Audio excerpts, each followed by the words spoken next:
Hoje a nossa aula é de filiação e reconhecimento de filhos. Começamos com o tema da filiação. O que significa filiação? A palavra filiação significa filho de. Então, quando a gente vai num hotel, por exemplo, e vai fazer a entrada no hotel, tem que preencher lá aquele formulário. E está escrito lá, preencha aqui, filiação, 2 pontos. O que a gente coloca na frente? O nome do pai, o nome da mãe. Filiação significa de quem que a gente é filho. E quando uma mulher vai ter filho, vai lá no hospital para ter um filho, e está casada, e está grávida, e acaba tendo um filho lá no hospital, será que ela pode pedir para o marido ir no cartório de registro civil e registrar o filho em nome dela e também em nome dele, do pai, do marido, dessa mãe? Sim, é possível. Por que é possível o pai ir diretamente no cartório, sem estar acompanhado da mãe, bastando que ele leve o atestado de nascido vivo e a certidão de casamento? Porque, na verdade, existe uma presunção, e presunção é presunção da lei, uma presunção de paternidade. É por isso que, com a presunção de paternidade, não há necessidade da mãe ir até o cartório, porque, com a presunção de paternidade, nós temos, a lei presume, se é presunção da lei, a lei presume que o marido é o pai. Não tem lógica um casal que está casado, que contraiu matrimônio, que a mulher tem um filho no hospital, o hospital entrega para a mãe o atestado de nascido vivo, ter que a mãe ir no hospital junto com o próprio marido só para falar que o marido é o pai da criança, o pai do bebezinho. Então não há necessidade de nada disso, basta que ele leve 2 documentos, o atestado de nascido vivo, que atesta o nascimento daquele bebê em nome daquela mãe, e também a certidão de casamento. E a lei, então, presume essa paternidade, a paternidade do marido. Daí nós temos a famosa expressão, que é uma expressão tradicional, pater est. O pai sempre é certo, e o pater não é certo, a mãe sempre é certa, e o pai é aquele que se vai precisar demonstrar, ou seja, a mãe é certa. Por que a mãe é certa? Porque o bebê nasce da barriga da mãe. E o pai vai precisar demonstrar, porque pode ser que seja, pode ser que não seja o marido. Essa expressão, tradicionalmente utilizada, e até hoje utilizada, criada lá pelo 1597, né, que numa tradução significa a maternidade é sempre certa e a paternidade é uma presunção que decorre da situação de casados, mas é uma presunção relativa, uma presunção que pode ceder à prova em contrário. E essa presunção é cada vez mais fraquinha, digamos assim, uma presunção juris-tantum, uma presunção relativa. Por quê? Porque essa ideia do 1597, ela perdeu espaço, perdeu relevância para a verdade biológica. Hoje você faz um exame de DNA e consegue ter a certeza se aquele pai é o pai biológico ou não. Mais do que isso, até a própria ideia da mãe sempre ser certa, sempre certa este, a ideia de que se o bebê nasceu daquela mãe, o bebê é filho daquela mãe. Também perde espaço. Também perde espaço. E perde espaço porque é possível, por exemplo, a barriga de aluguel, que não é no Brasil, se chama gestação por substituição, que a gente vai falar daqui a pouco com mais calma. A barriga de aluguel ela é possível no Brasil sem o aluguel. Por isso que juridicamente não se deve utilizar a expressão barriga de aluguel. A gente conversa com calma daqui a pouquinho sobre a gestação por substituição. Mas veja só, para concluir aqui esse raciocínio, mesmo o bebezinho que nasce lá da barriga de uma mulher, pode ser que não seja aquela mulher a mãe. Pode ser que a mãe biológica seja uma outra mulher e aquela mulher só está emprestando, entre aspas, a barriga, fecha aspas, ou seja, o seu útero, o seu corpo, para desenvolvimento daquele bebezinho. A presunção de paternidade, então, do 1597, a presunção de paternidade, ela funciona da seguinte forma. Um artigo aqui importante, que pode ser de prazo a ação de investigação negatória de paternidade, mas, a princípio, enquanto não se discute, prevalece a presunção.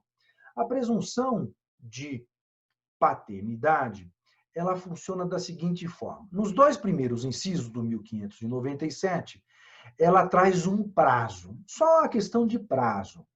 Se nasceu 180 dias, pelo menos, quando eu falo 180 dias, pelo menos, é 180 dias para mais ou para menos, depois de estabelecida a convivência conjugal. É 180 dias para mais, ou seja, teve a convivência conjugal hoje, ou seja, casou hoje. Tem o prazo de 180 dias. Nesses 180 dias, não tem presunção de paternidade. Dos 180 dias para frente, passa a ter a presunção de paternidade. Está aqui a presunção. Então, a presunção, ela passa a ter 180 dias, 181, 180, 181, 182, 183, ou seja, 180 dias para mais da data da convivência conjugal. Então, imagina o casamento. O casamento começou a convivência conjugal. Se eu caso hoje e meu filho nasce daqui 100 dias, tem presunção de paternidade? Não. Não tem presunção de paternidade. Se eu caso hoje, meu filho nasce daqui 180 dias, presume-se a minha paternidade do marido daquela mulher que teve o filho? Sim, presume-se a paternidade. Essa é a primeira presunção de paternidade. Segunda presunção de paternidade fala de outro prazo. Então, esses dois primeiros incisos tratam de prazos. 300 dias. Só que esses 300 dias, ao contrário do primeiro inciso, são 300 dias para menos. Para menos do quê? Da dissolução, do término da sociedade conjugal. Então, entre o casamento e a dissolução, né, você teve o casamento que se desenvolveu e teve a dissolução. Depois, por exemplo, do divórcio, vai passar um prazo de até 300 dias. Nesses 300 dias para menos, ou seja, entre o divórcio e o 300º dia, tem a presunção de paternidade. Então, nós temos esse período do divórcio, da separação, da nulidade, na anulação, da morte, até os 300 dias depois do divórcio até 300 dias, tem presunção de paternidade. Ocorreu a morte, o divórcio, separação, nulidade e anulação. E o bebê nasceu 301 dias depois, não tem presunção de paternidade. Lembrando, com a presunção de paternidade, basta lá ir no cartório e registrar com a certidão de casamento e com a atestado de nascido vivo. Se não tem presunção de paternidade, vai ter que manifestar diretamente para o cartório ou de alguma outra forma, por testamento, por uma declaração escrita, mas vai ter que manifestar de forma expressa que aquele pai é o pai verdadeiro. Se a mãe não fizer essa manifestação, e o pai também, ambos, pai e mãe, não manifestarem por escrito a paternidade, não consegue registrar. Então, imagina que a mãe fala, estou na dúvida, não registra. Vai ter que entrar com a ação para provar a paternidade e para poder registrar. Ainda dentro da presunção de paternidade, dois incisos importantes, porque são dois incisos diferentes, dois incisos inovadores, que tratam da presunção de paternidade, mas junto com uma matéria interessante, que é a matéria da inseminação artificial. Na inseminação artificial, na fecundação artificial, também chamada fecundação ou inseminação artificial, nós podemos dividir a fecundação, a inseminação artificial, de duas formas. A inseminação artificial é aquela que depende da atividade de um médico. A inseminação ela pode ser ou natural, que é o sexo, né? Homem e mulher mantêm relações sexuais, ou artificial. A inseminação artificial é aquela que depende da atividade de um médico. A inseminação artificial, ela pode ser homóloga ou heteróloga. a inseminação homóloga ou heteróloga. Olha lá as expressões usadas pelo Código.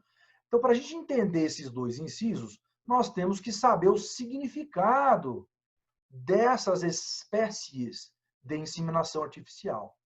A inseminação artificial homóloga é aquela em que se utiliza o sêmen do próprio marido, enquanto que a inseminação artificial heteróloga se utiliza o sêmen do banco de sêmen, se utiliza o sêmen de uma terceira pessoa, de outra pessoa, de outro homem no sentido de um banco de sêmen. Hoje tem banco de sêmen, banco de ovos, banco de embriões. Então, se nós vamos utilizar o banco de espermatozoide, banco de sêmen, o sêmen de outro homem, então nós falamos de uma inseminação artificial heteróloga. Não se utiliza na inseminação artificial heteróloga o sêmen do próprio marido. E aí, o que acontece para a presunção de paternidade? Olha aqui os dois incisos. Vamos falar da homóloga primeiro. Na inseminação homóloga, quem que vai ser o pai? Vai ser o marido. Seja o marido vivo ou até falecido. Olha só. Então, o marido, sempre na inseminação homóloga, é que é juridicamente, o pai daquela criança, daquela esposa, da mulher dele. Pode parecer meio óbvio, mas vai ser diferente na inseminação heteróloga, né? Então, falecido ou não o marido, se a inseminação utilizou o sêmen do próprio marido, juridicamente quem vai ser registrado e vai ser o pai jurídico daquela criança é o marido daquela mulher. Isso na inseminação homóloga. Mas olha só como é diferente na inseminação artificial heteróloga. Na inseminação artificial heteróloga, nós temos um sêmen de uma terceira pessoa, do banco de sêmen. Nesse caso, se você fizer um exame de DNA com o sêmen do marido, não vai dar positivo, vai dar que ele não é o pai, claro, e não vai ser mesmo, porque na inseminação artificial heteróloga se utiliza o banco de sêmen, ou seja, o sêmen espermatozoide de um outro homem, de uma outra pessoa, de um outro homem.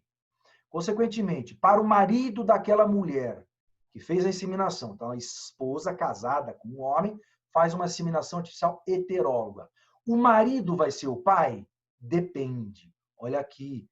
Desde que. Então, quando eu falo desde que, quando o código fala desde que, depende. Depende do quê? Da autorização do marido. Então, se o marido concordou, se o marido autorizou, ele vai ser o pai da criança.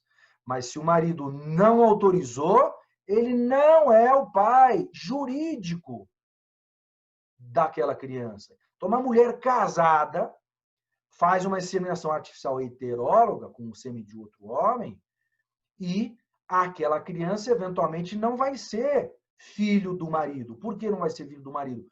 Porque o marido não concordou, não autorizou a inseminação artificial heteróloga. Então, vamos supor que a mulher tenha falsificado a assinatura do marido. E aí, então, esse marido dessa mulher não vai ser, a criança vai ser registrada só em nome da esposa, né, da mãe, e não em nome do marido. Mas para encerrarmos esse artigo importantíssimo, nós temos ainda a presunção do inciso 4º. No inciso 4º, nós temos uma outra situação que eu tenho que explicar antes, que são os embriões excedentários. Olha só. Os embriões excedentários são também chamados de embriões supranumerários. Embriões excedentários ou supranumerários. Como é que funciona isso?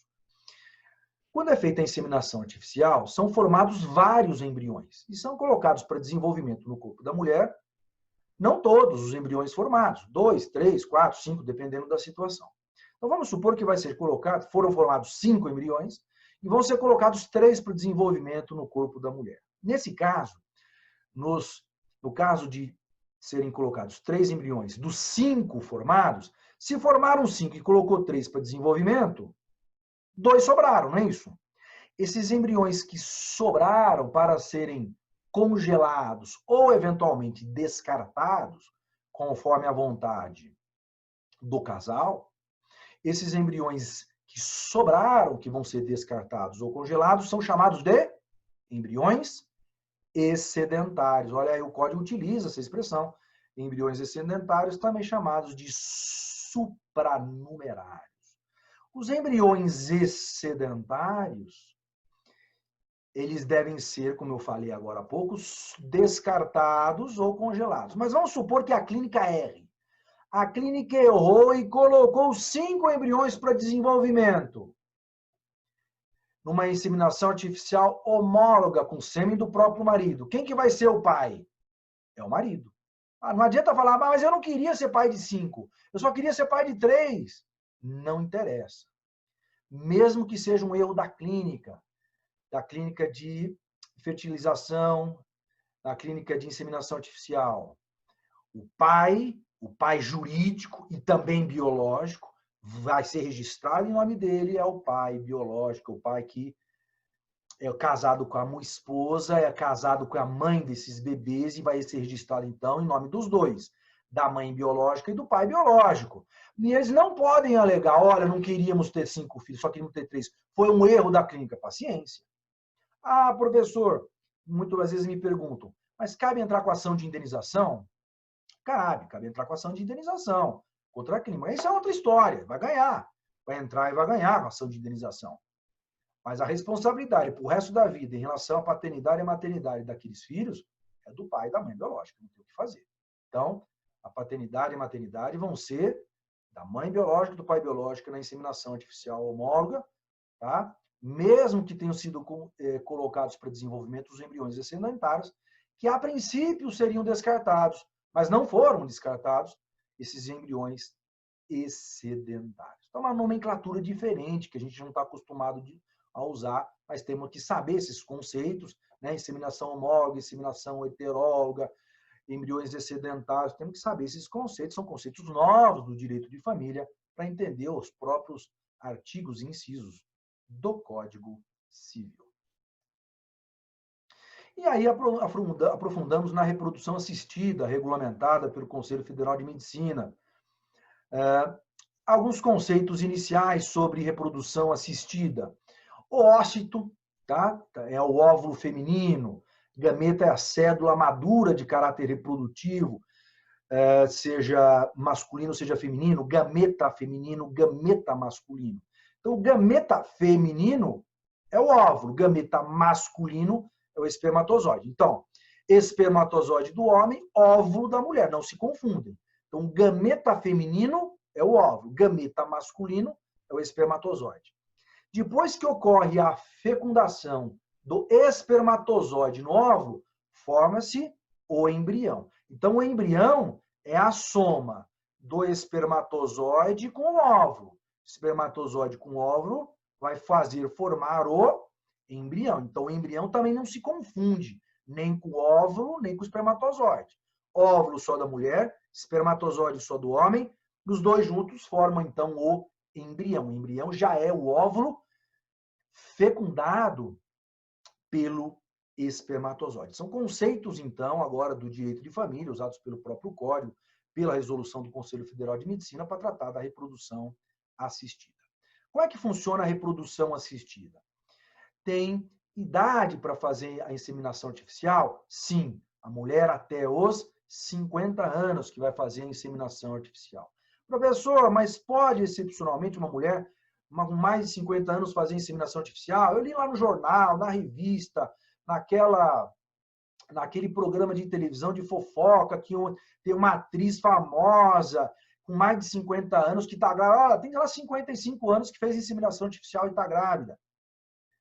É uma exceção, mas o médico que vai decidir. Então, na verdade, a regra é o normal, as clínicas estão autorizadas a fazer a inseminação artificial, a reprodução assistida, também chamada de RA, RA reprodução assistida, a inseminação também chamada de inseminação artificial, até os 50 anos.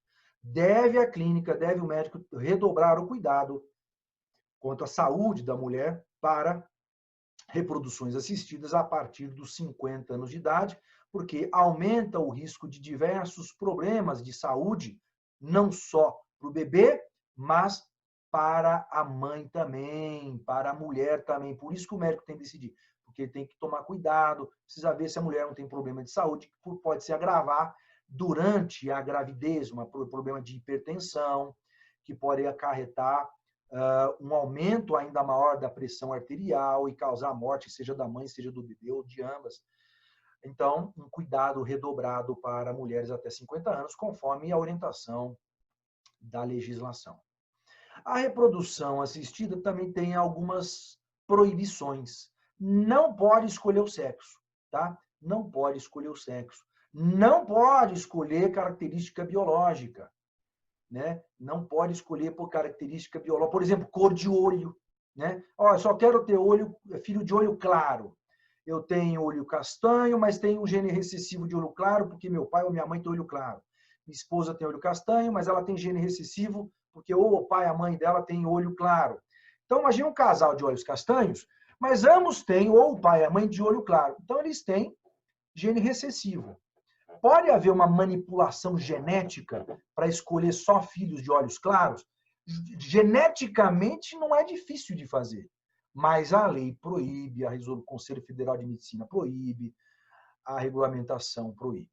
A exceção é a escolha do embrião para evitar uma doença grave.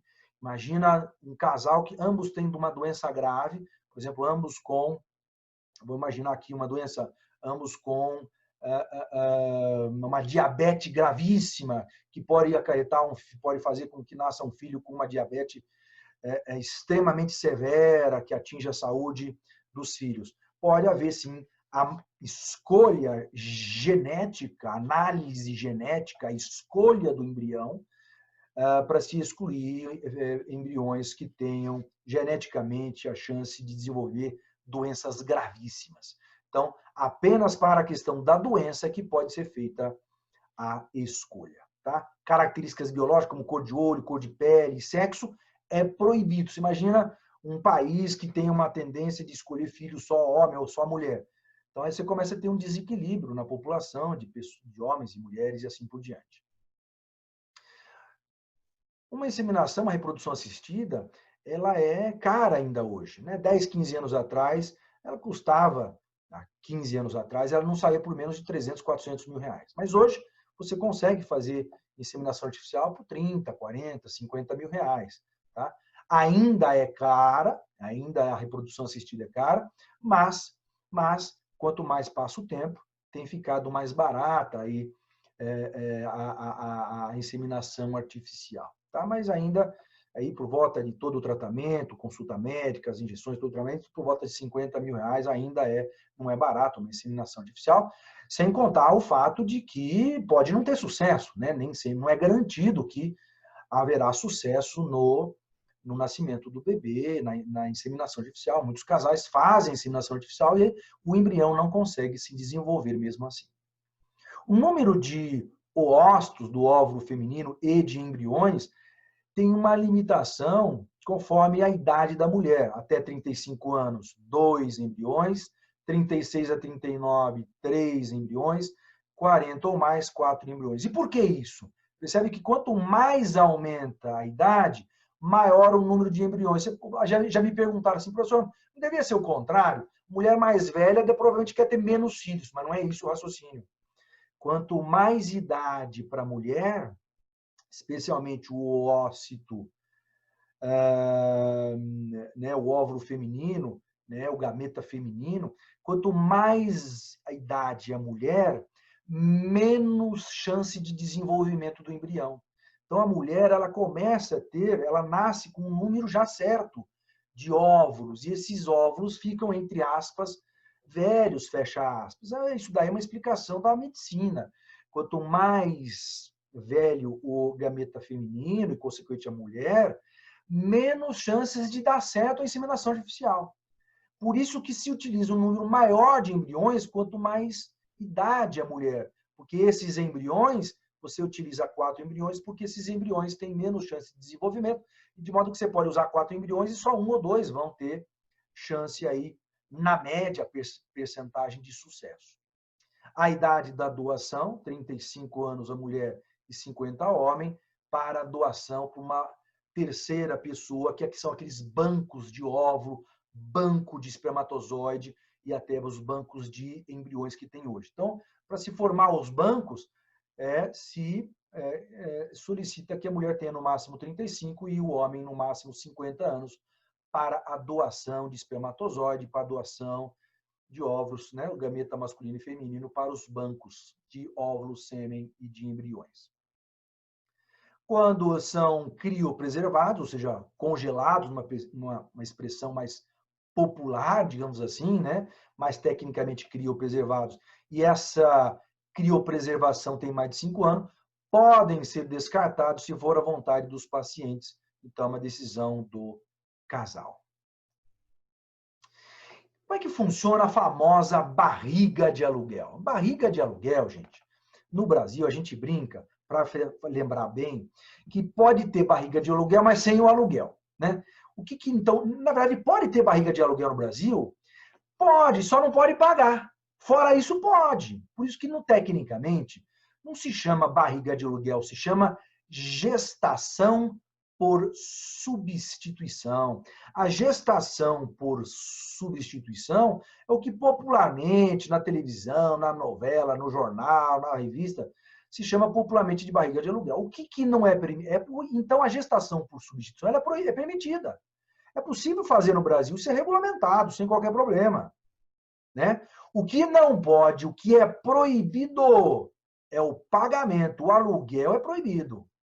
O aluguel não pode pagar para aquela mulher fazer a gestação por substituição. O que pode pagar, aquele casal que quer fazer a gestação por substituição, utilizar aí o útero, né, o corpo de uma outra mulher para desenvolvimento do embrião, é pagar todo o tratamento médico, hospital, parto, até alimentação, que faz parte do tratamento médico, uma alimentação própria, remédios, todo o tratamento, inclusive a alimentação, médico, nutricionista, psicólogo, psiquiatra, tudo que precisar da área médica, incluindo aí nutrição, nutricionista, etc., tal, a alimentação propriamente dita, sem qualquer problema. Agora, pagar um valor a mais para a pessoa fazer a seção do útero, isso é proibido no Brasil. Apesar de, na prática, a gente saber que é difícil controlar esse pagamento, mas, na teoria, é proibido.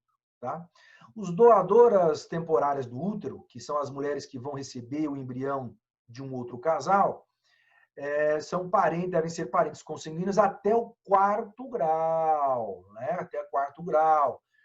2º grau são os irmãos, então uma irmã, por exemplo. 3º grau, tias e sobrinhas. 4º grau, primas, sobrinho neta, sobrinha neta e tias avós. Então devem ser parentes até 4º grau, seja na linha reta, seja na linha colateral. Linha reta, filho, neto, bisneto, tataraneto, mãe, avó, bisavó, essa é a linha reta. Na linha colateral, 2º grau, irmãs, 3º grau, sobrinhos e tios, 4º grau, primos, tios, avós e sobrinhos netos. Se não for parente, precisa de uma autorização do Conselho Regional de Medicina. Então, a regra é usar o parente. Isso é o normal. Aí não precisa de uma autorização do Conselho de Medicina, do CRM. Se for outra pessoa que não seja parente, o médico, a clínica, tem que pedir autorização para o Conselho Regional de Medicina, que vai verificar, vai autorizar, vai acompanhar com mais cuidado, para ver se não está tendo uma comercialização do útero, justamente para tentar evitar essa comercialização do útero, que em muitos países isso acontece. Na Índia, por exemplo, nós fizemos, já participei de iniciação científica, de pesquisa sobre inseminação artificial. Na Índia, por exemplo, tem hospitais inteiros, hospitais de 20 andar, que só faz inseminação artificial. Não faz mais nada no hospital, só faz inseminação artificial. Existe uma grande comercialização desse útero. Tem mulheres jovens, pobres, claro, especialmente, infelizmente, acabam num desespero financeiro, acabam vendendo, entre aspas, o útero na Índia e vivem disso. Tem várias vezes a gravidez de outros casais para ganhar 10, 15 mil dólares lá na Índia, é o que se recebe, né? Para a pessoa ter a gravidez para um outro casal. Então, em muitos países existe uma grande comercialização disso, e no Brasil é proibido. No Brasil isso é proibido apesar de em outros países, como na Índia, é permitido. Essa comercialização é permitida em outros países. Os pais jurídicos são os pais genéticos biológicos. Então, imagina que a mãe que fez a gestação por substituição não queira entregar o bebê. Se não quiser entregar o bebê, não interessa, tem que entregar. Né? E ela não vai ser a mãe jurídica. A mãe jurídica são os pais biológicos, né? A mãe biológica, o pai biológico, mesmo que o bebê não tenha se desenvolvido no ventre da mãe biológica. Para se fazer inseminação heteróloga, tem que fazer uma autorização por escrito. Por isso que eu falei agora há pouco na aula, que eu falei, olha, a mulher falsifica a assinatura do óbito. Você poderia me perguntar, me perguntam sempre isso. Cristiano, mas a clínica não pede uma declaração, uma assinatura do marido para fazer a inseminação heteróloga? Pede, mas a gente sabe, pode ocorrer a burla da lei. Né? A clínica pede, a mulher vai lá, falsifica a assinatura do marido, o marido não autorizou a inseminação heteróloga e ela é feita mesmo assim. E nesse caso, então, o marido não autorizou, ele não vai ser o pai jurídico, conforme a gente acabou de explicar. Então, mas a clínica tem a obrigação de exigir por escrito a concordância do marido daquela mulher casada quando a inseminação é heteróloga. Agora, vocês já sabem o que é uma inseminação heteróloga, não é verdade? Inseminação pós-mortem. Inseminação também, RA, lembra, RA significa reprodução assistida, né? Agora você já sabe o que é o tal do RA. A inseminação artificial ou a reprodução assistida depois da morte.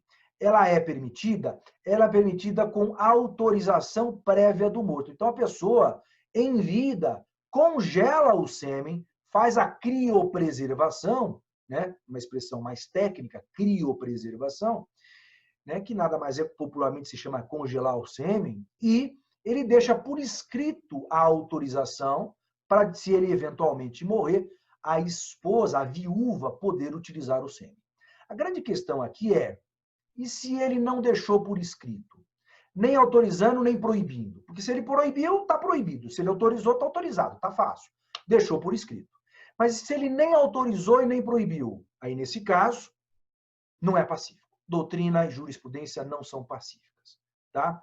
Alguns juízes autorizam, outros juízes não autorizam, não há entendimento pacífico da doutrina nem da jurisprudência. Se o falecido não deixou por escrito nem autorização, nem há proibição. O que é a eugenia? A eugenia é uma expressão que significa, conceito de eugenia, uma manipulação dos gametas masculino e feminino, do óvulo do embrião, para fazer a escolha de características genéticas. Como eu falei agora há pouco, você manipular o gameta masculino e feminino, vamos supor que uma pessoa muito rica, tá? Uma pessoa muito rica, em vez de formar 5 embriões, ele paga um valor alto para a clínica, um médico inescrupuloso que descumpre a lei, descumpre a resolução do Conselho Federal de Medicina. Em vez de formar 5 embriões, forma 50 embriões. E aí o médico, em vez de receber 50 mil, recebe 500 mil, vamos supor, vamos chutar aqui um valor. Recebe 10 vezes mais. E ele forma 5 embriões e ele escolhe, desses 50 embriões, aqueles 6, 7, 8 embriões que têm todos olhos claros, olhos azuis, olhos verdes claros. E faz, então, a escolha só de embriões com olhos claros para colocar em desenvolvimento para aquele casal de pessoas milionárias que pagou um valor muito alto para aquela clínica, para aquele médico, para poderem ter filhos apenas de olho claro. Isso é proibido, não é legal, é ilegal, tá? É proibido, mas a gente sabe que tem gente que descumpre a lei, tem gente que, se a pessoa rica, de repente, eu falo pessoa rica porque, claro, a clínica normalmente vai cobrar muito mais para descumprir a lei, para quebrar a regra do Conselho Federal de Medicina. Agora, é crime? Não é crime. Não tem um crime de eugenia. O que pode acontecer é uma punição administrativa, uma suspensão, uma perda do CRM por parte do médico. Mas depois que o bebê nasceu, os pais vão ser pais biológicos e jurídicos e o máximo que pode acontecer é uma punição para o médico perante o seu conselho de medicina, para o conselho de medicina. Tá aí, então, a nossa aula de presunção de paternidade, essa ligação dos filhos com os pais, como é que funcionam todas essas questões de inseminação artificial, eugenia, presunção de paternidade. Obrigado pela atenção, obrigado pela atenção e até a próxima aula.